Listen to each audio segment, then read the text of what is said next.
GTV में मुजाहिद बिलरी आपको खुशामदीद कहता है। और यहाँ हफ्ता होने को आ रहा है और फरवरी इलेक्शन गालिबन पाकिस्तान की सियासी तारीख़ के सबसे मुतनाज़ा इलेक्शन बन गए हैं कि जो जीते हैं वो भी धांधली का इल्ज़ाम लगा रहे हैं और जो हारे हैं उन्हें तो इल्ज़ाम लगाना ही था।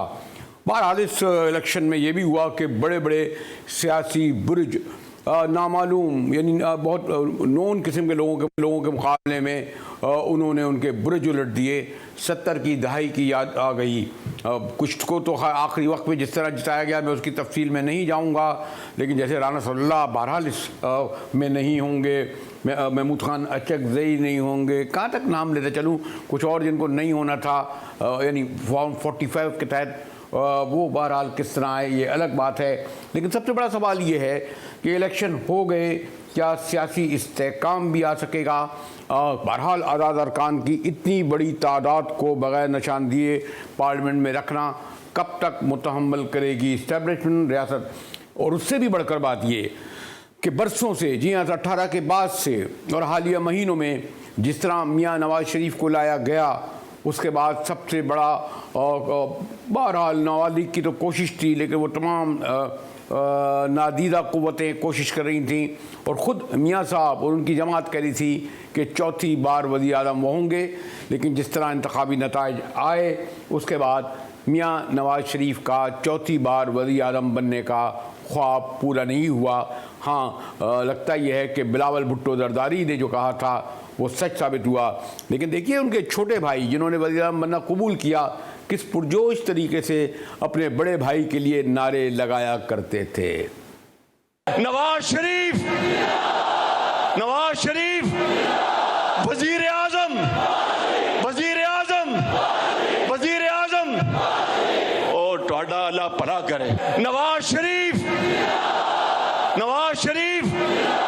वज़ीर आज़म, वज़ीर आज़म, वज़ीर आज़म और ਤੁਹਾਡਾ अल्लाह भला करे। तो जनाब मैंने कहा ना कि छोटे भाई जो बड़े पुरजोश तरीके से चंद दिन पहले तक अपने बड़े भाई के लिए वज़ीर आज़म होने के नारे लगा रहे थे, उन्होंने वज़ीर आज़म बनना कबूल कर लिया। हाँ, ये ज़रूर है कि शायद इस कीमत पर कि उनकी साहिबजादी मरियम नवाज़ साहिबा पंजाब की वज़ीर आला होंगी। कहते हैं जी पंजाब की सियासी तारीख़ में वो पहली वज़ीर आला होंगी पंजाब की। प्राइम मिनिस्टर तो हो चुकी हैं, आपको इल्म है कि हमारी शहीद मोहतरमा बेनज़ीर भुट्टो, लेकिन वज़ीर आला होंगी पहली मरियम नवाज़ साहिबा, जिसमें कोई हिच नहीं आती। पिछले एक हफ्ते से बड़ा सियासी जोड़ तोड़ हो रहा है। ये तसव्वुर भी नहीं किया जा सकता था कि ज़रदारी साहब और उनके साहिबजादे मियाँ साहब से झप्पियाँ डालेंगे कि नवाज़ शरीफ के बारे में जो ज़बान इस्तेमाल की गई थी मैं बार बार इस्तेमाल नहीं करना चाहता, लेकिन बहरहाल बिलावल तवातुर से कहते रहे कि वो जाती उम्रा के वज़ीर आज़म को तस्लीम नहीं करेंगे, तीरों के बारिश करके शेर को लहू लुहान कर देंगे। इस एतबार से वो कामयाब रहे। और ये भी अच्छी बात है कि जब पीपल्स पार्टी की सेंट्रल कमेटी की मीटिंग हुई और उसके बाद बिलावल भुट्टो आए तो उन्होंने वाज़े दो टोक अल्फाज में ये कहा कि अव्वल तो कि वो इस हुकूमत में वजारतें नहीं लेंगे, यानी वो वज़ीर ख़ारजा बनने से इनकारी हैं, जैसा कि 18 माह वो वज़ीर आज़म शहबाज शरीफ कर ले। और ग़ालिबन ये बिलावल भुट्टो ज़रदारी का प्रेशर दबाव था जिसके सबब ग़ालिबन मुस्लिम लीग नून को नवाज शरीफ का नाम की जगह शहबाज शरीफ का नाम वज़ीर आज़म की हैसियत से लिया। लेकिन अभी बहुत सारे इफ़ और बट हैं, बड़ी रुकावटें हैं कि इत्तेहादियों को किस तरह राज़ी किया जाए। थोड़ी देर पहले हमारे महज़रत मौलाना फजल रहमान ने यह कहा, बड़ा सख्त तनकीद की नून लीग पर और कहा कि वो इस इत्तेहाद का हिस्सा नहीं बनेंगे। ग़ालिबन ये पहला मौका होगा कि जब नून लीगी इत्तेहाद में, पता नहीं हमारा उनका अभी थोड़ी देर पहले हज़रत मौलाना फजल रहमान फरमा रहे थे मैं चाह रहा था कि उनके अल्फाज में उनको सुनाऊं, लेकिन मुझे राब्ता हुआ है मेरा लियाकत बलोच साहब से, जमात इस्लामी के इंतहाई सीनियर सीजन रहनुमा हैं और पाकिस्तान की सियासत में गालिबन अब चंद लोग रह गए हैं जो 4 दहाई के तमाम उतार चढ़ाव को देखते रहे हैं। और उससे भी अच्छी बात ये कि उनके जैसे अमीर हाफिज़, कराची के अमीर हाफिज़ नईम ने ये कहा कि क्योंकि मैं इलेक्शन जीतता नहीं हूँ, मैं खैरात में ली हुई सीट वापस करता हूँ। शुक्रिया लियाकत बलोच साहब, आपसे न्याज़मंदी के भी तवील बरस हैं, मुलाकात कम होती है, तो आपने तो हर इलेक्शन देखा, ख़ुद भी पार्लियामेंट में गए। क्या जो अगर आप पास्ट के इलेक्शन देखें, इस इलेक्शन को किस तरह देखते हैं? गालिबन इस तरह का 45, 47 अब तो हर बच्चे को याद हो गया है बलोच साहब, ये मुनज़्ज़म तरीके से अगर धांधली कहते तो हुई, ये सिलेक्टिव धांधली थी और जिनका हाथ था उसका मैं जिक्र नहीं करना चाहता। बलोच साहब जी बहुत शुक्रिया जी मुजाहिद रेल साहब, बहुत दिनों बाद आपकी आवाज़ की भी ज़ियारत हुई, आपकी भी ज़ियारत हुई। गुजारिश ये है कि भी तो कम से कम 1970 में एक तालिब इल्म की हैसियत से इंतखाबात को देखता चला आ रहा हूँ। 85 से 2024 तक कई इंतखाब हमने जीते भी हैं, बाइकाट भी किया है, हारे भी हैं, लेकिन मैं पूरे यक्कन से बिला खौफ तरदीद कहना चाहता हूँ कि बदकिस्मती है कि भी कोई भी इंतखाब जो है कि वो शफाफ और गैर जानिबदाराना नहीं होता। ये तहफ़्फ़ुज़ात और एतराज़ात हमेशा बरकरार रहते हैं, कायम रहते हैं और वो हक़ाइक़ पर भी मबनी होते हैं। लेकिन हर आने वाला इंतखाब, उसकी इंजीनियरिंग, उसके नताइज को तरतीब देना, उसके लिए नए से नए हरबे और रास्ते तलाश कर लिए जाते हैं। इसका बहुत ही अलमनाक पहलू ये है कि जब सियासी जमातों में, सियासी लीडरशिप में, हवस इक़्तिदार में इन इंतखाबी नताइज की इंजीनियरिंग में आलाकारी के लिए वो तैयार हों, तो फिर जो चीज़ें मैनेज कर रहे होते हैं उनके लिए बहुत चीज़ें आसान हो जाती हैं। 2024 का इलेक्शन इस एतबार से बहुत ही अजीबोगरीब है कि 8 फरवरी का दिन तो खैर खैरियत से गुजर गया, लेकिन 8 फरवरी के बाद जब रात 12 बजे 9 तारीख शुरू हो गई तो फिर मामलात उसी तरीके से ही एक ख़ास रुख पर आगे बढ़ते गए। ये फॉर्म जो 45 है या जो भी इंतखाबी नताइज की तरतीब होती है, ये फॉर्म नए नहीं है, ये हमेशा से ज़ाब्ते के अंदर मौजूद हैं।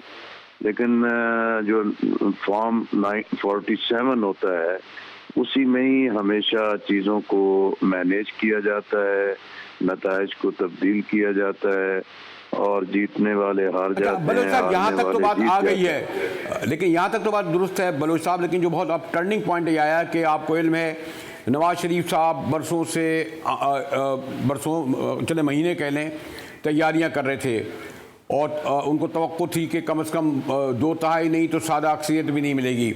नताइज सामने हैं और एक पार्टी के साथ जो कुछ हुआ वो मैं उसकी तफसील में नहीं जाऊंगा। इवन निशान भी ले लिया गया, थाने कचहरी भी हुई, उन्हें करने भी नहीं दिया गया। पंजाब में आपने ख़ुद देखा कि वो जो इंतखाबी नताइज सामने आए और कोई भी पार्टी सादा अक्सरियत नहीं ले सकी। इस सूरत हाल में आप ये समझते हैं, कल बिलावल भुट्टो जरदारी ने कहा कि अगर 2-4 वोट से नवाज, एक और इंटरेस्टिंग बात यह है कि जो शहबाज शरीफ साहब नवाज शरीफ के नारे लगाते थे कि वज़ीर आज़म, वो खुद वज़ीर आज़म बन गए, शायद उन्होंने फिजा देख ली, तो 2-4 वोटों से आने वाली किसकी इस्तेहकाम होगी, मुस्तहकम होगी? देखिए ना, एक होते हैं इलेक्शन से पहले के दावे, ऐलानात सारी पार्टियां करती हैं। जब मुस्लिम लीग नून को सादा अक्सरियत नहीं मिली और उन पार्टी ने अपना खुद तय कर लिया कि नवाज शरीफ नहीं, बाई अरेंजमेंट जो है कि बाकी जमातों के इत्तेफाक के लिए शहबाज शरीफ पर इत्तेफाक हो गया है, तो जिस तरह हम जिनका मैंडेट छीना है उन पे बात कर रहे हैं, अगर किसी को मैंडेट मिला है तो हुकूमत साजी भी उनका हक है। इसलिए नवाज शरीफ साहब अगर बनना चाह रहे थे, उनकी ख्वाहिश थी, ऐलानात थे, लेकिन ग्राउंड रियलिटी उसके मुताबिक नहीं है, तो उन्होंने अपना फैसला कर लिया कि वो वजीर आजम नहीं रहेंगे, एक रहबर की हैसियत से चीज़ों को देखते रहेंगे। अब असल चैलेंज जो है कि वो तो इस नई इत्तेहादी हुकूमत के लिए होगा कि वो मुल्क के जो माशी मसाइल हैं, सियासी मसाइल हैं, इंतखाब का जो धांधली ज़दा होना है, इस पर जो एहतजाज मुनज़्ज़म सूरत में आगे बढ़ेगा, उसके पेश नज़र वो क्या इकदाम करते हैं। बलू साहब, वक्त का मैं जल्दी एक आध सवाल कर लूँ कि आपके बड़े हमारे मोहतरम हज़रत मौलाना फजल रहमान जो हमेशा इत्तेहादी रहे, हुकूमत में रहे, इवन उन्होंने तक बड़ा शिकवा शिकायत की और इलेक्शन को इवन इत्तेहादी बनने से इनकार कर दिया, लेकिन आपका क्या तजर्बा कहता है, कुछ लोग के बाद वो राज़ी हो जाएंगे या इस वक्त डटे रहेंगे, इसमें शामिल नहीं होंगे? देखिए, मैं मौलाना फजल रहमान साहब के बयान का खैर मकदम करता हूँ, लेकिन मेरी दुआ भी है कि अल्लाह ताला उन्हें अपने इस राय, फैसले और मुस्तकबिल की जद्दोजहद पर कायम रहने और इस्तकामत दे। और मेरी अपनी ज़ाती राय भी यही है कि अब बिल आखिर कौमी लीडरशिप को ये फैसले करने होंगे कि भाई आया इसी तरह जिल्लत के साथ सारे काम करने हैं या सियासत में एक इज्जत और एहतराम के साथ कोई फैसले करने हैं। तो ये अब अल्टीमेटली कौमी क़यादत जो है कि ये फैसले करेगी। और मेरा अपना ख्याल है कि भी अब नेशनल लीडरशिप को नेशनल प्रायोरिटीज़ पे, कम अज़ कम एजेंडे पे आइन की बालादस्ती, साफ शफाफ इंतखाबात और बग़ैर किसी मुदाखलत के आवाम के जमहूरी हक़ को तस्लीम करने पे कौमी क़यादत को इकट्ठा होना होगा।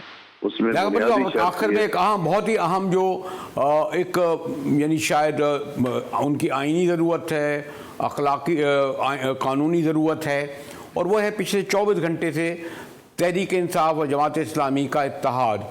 यानी उन्हें केपी में ज़रूरत है आपकी, शायद यहाँ उन्हें वहदत मुस्लिमीन की है कि वो फिर पार्टी अगर वो आपसे इत्तेहाद करते हैं तो उन्हें मखसूस नशिस्तें भी मिल जाएँ। तो कुछ वाज़ेह नहीं हो रहा। आप माशाल्लाह एक ज़िम्मेदार अपनी जमात के रहनुमा हैं, इसमें ऐसी वज़ाहत कीजिएगा जिससे तस्वीर का एक नहीं दो नहीं एक ही रुख सामने आए। जैसा भी ये है कि भी ये 8 फरवरी के इलेक्शन के बाद जब पीटीआई की लीडरशिप ने जमात से रब्ता किया था, सिराजुल हक साहब ने जो है कि अपनी मुशावरत की और मशवरा किया और हमने इसको वेलकम किया कि भी इस वक्त कोई इत्तेहाद बनाना पेश नज़र नहीं है और ना ही जमात इस्लामी किसी इत्तेहाद का पार्ट बनना चाहती है। ये मसला एक ख़ास नौइयत का है कि भी पीटीआई के हमायत याफ्ता आज़ाद अरकान जीते हैं और उन्हें किसी न किसी पार्टी में शामिल होना है या अपनी आज़ाद हैसियत को बरकरार रखना है। तो इस हवाले से फिर एक कमेटी बनी मेरी सरबराही में और पीटीआई की जो लीडरशिप है उनके साथ टेलीफोन पर भी, मुलाकात में भी गुफ्तगू होती रही। उनका पहले मरहले पे मौक़िफ़ था कि हम कौमी सतह पर ये एक अरेंजमेंट तय करें और हमने उनसे कहा कि भी हमारी जो फैसिलिटेशन है ये गैर मशरूत है, इसमें हमारा कोई मुतालबा नहीं है, हम हुकूमत साजी का पार्ट नहीं बनना चाहते। हम सिर्फ ये चाहते हैं कि पीटीआई के हमायत याफ्ता जो आज़ाद अरकान हैं उनको एक पार्टी की प्रोटेक्शन चाहिए, तो जमात इसके लिए तैयार है।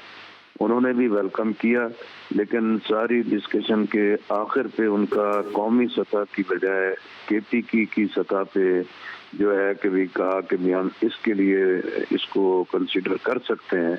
मैंने उनसे कहा कि ठीक है, हम अपनी मुशावरत के बाद आपको आगाह करेंगे और उसी मुशावरत के बाद हम यही समझे हैं कि अगर कौमी सतह पर कोई एक प्रिंसिपल चीज़ें नहीं तय पाती तो महज एक सूबे की सतह पर ये काम कर लेने का कोई बहुत फ़ायदा नहीं होगा।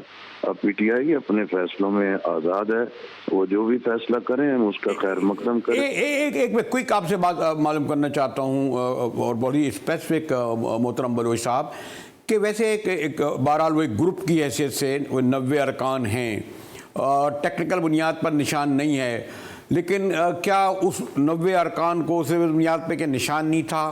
कादी साहब जैसे चीफ जस्टिस हैं, इलेक्शन कमीशन जैसा आज़ाद है, उनकी एक भी खातून को इस बात का हक़ नहीं देना कि वो नुमाइंदगी करे। क्या आप अखलाकी तौर पर, आइनी तौर पर, कानूनी तौर पर इसको जायज़ समझते हैं? देखिए ना, आईनी इखलाकी इलेक्शन के ज़ाब्ते, इलेक्शन एक्ट के ज़ाब्ते वो तो बहुत वाज़ेह हैं कि जिस पार्टी का कोई निशान नहीं होगा वो इलेक्शन में उसकी बुनियाद पे हिस्सा नहीं लेगी, तो वो अपनी रिजर्व सीटों को क्लेम नहीं कर सकती। ये तो ज़ाब्ते की बात है, ये एक के लिए नहीं, ये सब के लिए है। लेकिन बाज एबनॉर्मल सिचुएशन में एक नई कैफियत पैदा होती है।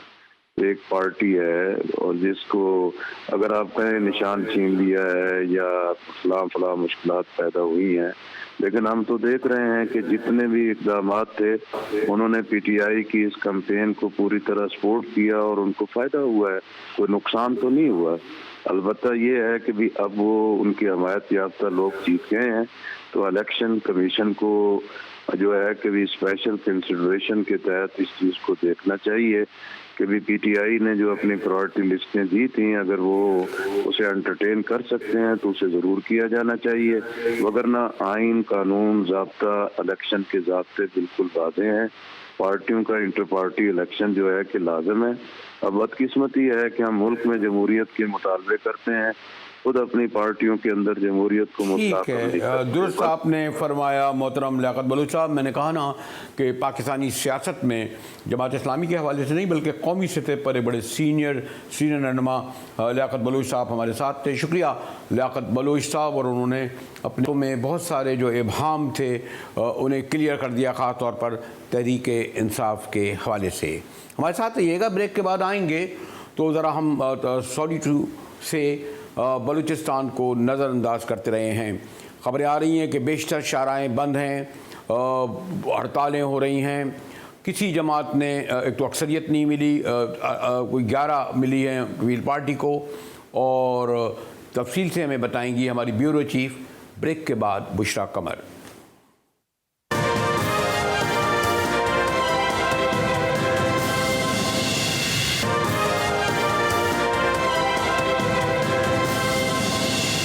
GTV में एक बार फिर मुजाहिद बिलवी आपको खुशामदीद कहता है। इस बात का एतराफ़ कर लेना चाहिए कि बहरहाल बलूचिस्तान जो पहले ही से माशी सियासी मैरियम का शिकार है, हम उस पर इतनी तवज्जो नहीं दे पाते, और कहा यह जा रहा है कि फरवरी इलेक्शन में जो नताइज आए हैं, आप अंदाज़ा लगाएं कि कोई भी जमात सादा अक्सरियत तो क्या, जो सबसे बड़ी पार्टी बनकर उभरी है वो 10% उसके वोट हैं, यानी सिर्फ 11 वोट से पीपल्स पार्टी क्लेम करती है कि सबसे बड़ी पार्टी है। 10 वोट उन्हें नून लीग, और बेशतर कॉम्प्रेस पार्टियों के बड़े बड़े बुरुज उलट गए।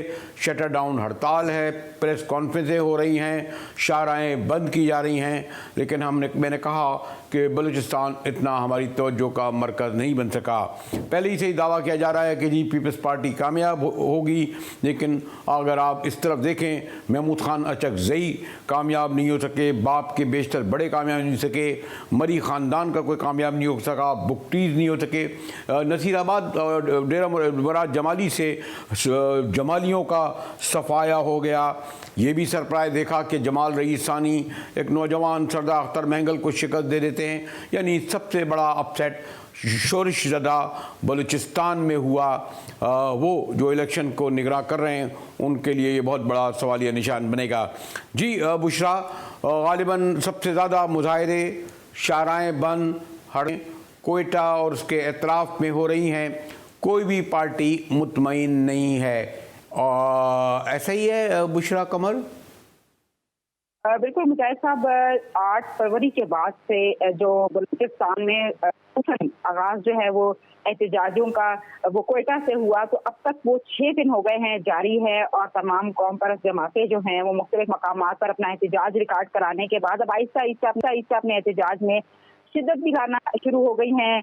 जहां एक जाने शटर डाउन हड़ताल की गई, वहीं दूसरी जानिब आज जो कौमी शाहराहें जो हैं वो बंद की गई, और अब मजीद कौमी शाहराहें जो मेजर पॉइंट्स हैं वहां से भी बंद होना शुरू हो जाएंगी। लेकिन इन 6 रोज के एहतजाज के बावजूद भी उनके मसाइल जूं के तू हैं। उम्मीदवारों की जानिब से यही गिले शिकवे आ रहे हैं कि उन्हें DRO ऑफिस में जाने की इजाजत नहीं दी जा रही, उन्हें उनकी बात को सुना नहीं जा रहा है। 8 फरवरी को जो कुछ भी हुआ वो उसके हवाले से अपना एहतजाज तो रिकॉर्ड करवा रहे हैं, लेकिन उनके इस एहतजाज की वजह से आम पब्लिक जो है वो काफ़ी इफेक्ट हो रही है, क्योंकि इस वक्त कोयटा का एक बड़ा हिस्सा जहां डिप्टी कमिश्नर ऑफिस है वहां एहतजाजी धरना देकर ये बैठे हुए हैं। तो वो एक रोड बंद होने की वजह से लोगों को काफी मुश्किलात हैं। पहले जो है यहाँ पर हमने सूरत हाल ये देखी कि हजारा डेमोक्रेटिक पार्टी जो है उसने अपना एहतजाजी धरना दिया, लेकिन उसके बाद आहिस्ता आहिस्ता नेशनल पार्टी वहां आ गई, बीएनपी मैंगल वहां पर आ गई और फिर अब ये एहतजाज का सिलसिला जो है वो मजीद बढ़ता जा रहा है। जमहूरी वतन पार्टी की जानिब से एहतजाज किया जा रहा है, पश्तून काबिली अवामी पार्टी की जानिब से एहतजाज किया जा रहा है और अब पश्तूनख्वा नेशनल अवामी पार्टी खुशहाल ग्रुप जो है उसने भी अपने एहतजाज का सिलसिला शुरू करते हुए कौमी शाहराहें जो है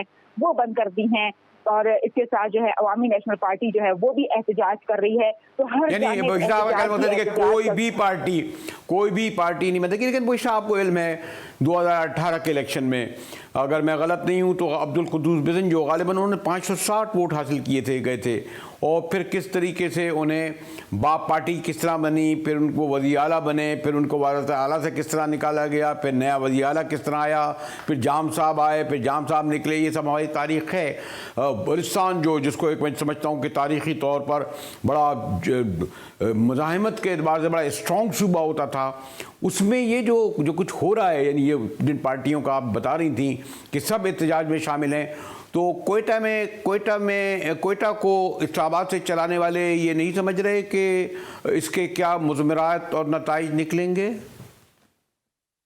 इस वक्त तो हमें खौफनाक नताइज जो है वो देख रहे हैं कि जिस तरह से कॉन्फ्रेंस जमातें मुकम्मल तौर पर हम देख रहे हैं कि नज़रअंदाज हो चुकी हैं और बड़ी सियासी पार्टियां जो हैं जिन्होंने लीडिंग पोजीशन पर बलूचिस्तान में जो है वो सीटें हासिल की हैं, जिसमें पीपल्स पार्टी है, जमीयत उलमा इस्लाम है और नून लीग है। उसके बाद ऐसी जमातें जो नज़रअंदाज हुई हैं और अगर ये मरकज़ की जानिब से ये सारा सिलसिला चला है तो यकीनन उसके मनफी असरात ना सिर्फ ये कि बलूचिस्तान की सियासत पर पड़ेंगे बल्कि इसके मनफी असरात बलूचिस्तान की आवाम पर भी पड़ेंगे, बलूचिस्तान के लोगों पर पड़ेंगे, क्योंकि इस वक्त लोगों की का यही कहना है, हम आम पब्लिक को भी सुन रहे हैं कि वो यही कहती हुई नजर आ रही है कि मरकज से जब फैसले होकर आएंगे तो वो क्या बलूचिस्तान के लोगों के मफाद के लिए होंगे, क्या वो बलूचिस्तान की तरक्की के लिए वो फैसले कर पाएंगे जो यहाँ के लोग जिस तरह से उन्हें समझते हैं। ये क्या बात है बुशरा, आप यानी बुशरा यानी हमारे मेरे मोहतरम दोस्त सरफराज बुगटी वफाकी वज़ीर दाखिला थे और जब महीने डेढ़ पहले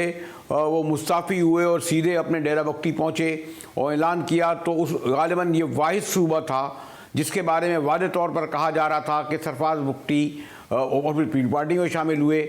मुझे याद है कि कोई गालिबन वो तुरबत गए और जब मेरे दोस्त डॉक्टर बता रहे थे एक साबिक़ वज़ीर आला कि उनसे मुलाकात हुई, 1.5 घंटे वहाँ उनका क़याम था और उन्होंने अपनी पगड़ी बनी, किसकी पगड़ी किसके उतारी है, किसी 1.5 घंटे पीपल्स पार्टी के बन गए। और ये वाहिद, मैंने जैसे कहा कि वाहिद सूबा था जिसका इलेक्शन से इतने पहले कहा जा रहा था सरफराज बुगटी ही वज़ीर आला होंगे, तो ये तय हो गया और हो भी जाएगा। देखें, इस वक्त ये कहना तो कबल वक्त है, क्योंकि जिस वक्त मीर सरफराज बुगटी जो है वो पीपल्स पार्टी का हिस्सा बने तो उसके बाद यही बागदश सुनाई देती रही कि अगला वजीर, अभी इलेक्शन से पहले की बातें हैं कि तब से ये बातें सुनाई देने लगी कि वजीर आला जो है वो मीर सरफराज बुगटी ही होंगे। लेकिन उसके बाद फिर अचानक जो है पीपल्स पार्टी के ही एक और रहनुमा जो सीनियर रहनुमा भी हैं और साबिक वजीर आला है सनाउल्लाह ज़हरी, वो भी इसका हिस्सा थे, उनका नाम भी सामने आने लगा। लेकिन कल के बाद से एक और नाम पीपल्स पार्टी का जो सीनियर रहनुमा है अली मदद जब तक, उनका नाम भी अब सामने आ रहा है और उसके बाद मीर सरफराज बुगटी की जानिब से इस तरह के बयान भी सामने आने लगे कि अब तक पार्टी की जानिब से ऐसा कोई फैसला नहीं हुआ कि वो ही वजीर आला के लिए नामजद हो सकते हैं या फेवरेट हैं। लेकिन एक बिल्कुल कोई ये बताइएगा कि मेरे ख्याल में उनकी 11 नशिस्तें हैं, नून लीग अगर मिल गई उसी बुनियाद पर उनकी शायद हुकूमत बनेगी, फिर भी उन्हें JUI की भी शायद जरूरत होगी, ऐसा ही है? बिल्कुल कोई ये बताइए।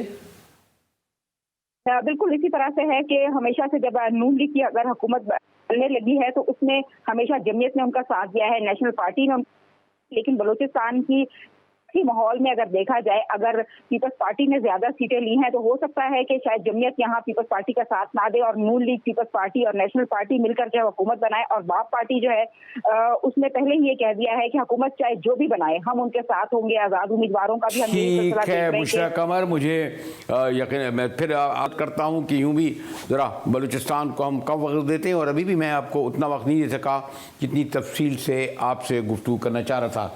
इलेक्शन के हवाले से सर्वे सर्वे गैर ममालिक में तो बड़े अहम होते हैं, पाकिस्तान में ये सर्वे किस तरह होते हैं, इस पर गुफ्तगू करेंगे गैलप के सरबराह से। एक ब्रेक के बाद हमारे साथ रहिएगा।